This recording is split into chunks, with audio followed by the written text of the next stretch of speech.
স্বাধীনতা 1971 সালে আপনার সামনে যারা মুরব্বী রয়েছেন তারা হয়তো সে আনন্দটা উপভোগ করতে পেরেছিলেন আমাদের মতো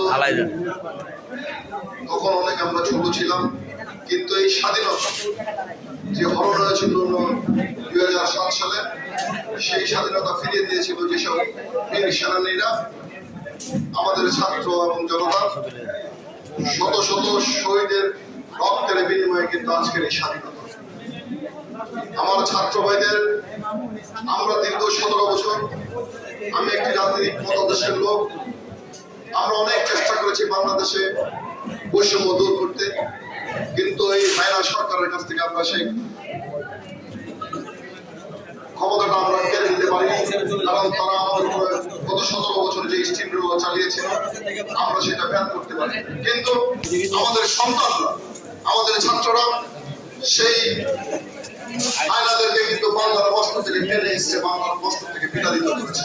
তাই সেই শহীদদের প্রতি আত্মার মাগফিরাত কামনা করছি এবং পরম করুণাময় আল্লাহ তাআলা যেন তাদেরকে বেহেশতের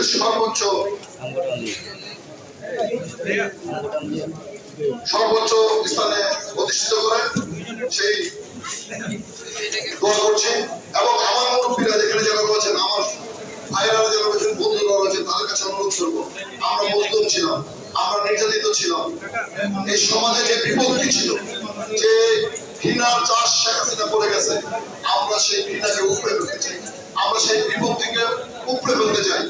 আমাদের দ্বারা যেন কেউ কোন সহযোগিতা, কোনো ভাই, আমার এলাকার কোনো ভাই যেন নির্যাতিত না হয়, নিপীড়িত না হয়, মজলুম না হয়, এটা আপনাদেরকে আজকের এই নাগরিক সমাজের কাছ থেকে আমি উদাত্ত আহ্বান জানাচ্ছি এবং শপথ দিতে চাচ্ছি যে আপনারা এখানে, আপনাদের দ্বারা কেউ নির্যাতিত হবে না, নিপীড়িত হবে না। এখানে আমরা যারা বাস করি তারা সবাই এক সমাজে বাস করবো। আমার ছাত্র ভাইরা অনুরোধ করবো, যারা আহত হয়েছে, নিহত হয়েছে, তাদের কাছে, যারা এখন জীবিত রয়েছেন গাজী হিসাবে, তাদের কাছে অনুরোধ থাকবে, আপনারা যে অন্যায়ের বিরুদ্ধে খালি হাতে সহস্র আয়নাদেরকে রুখে দিয়েছেন, ঠিক তেমনি এই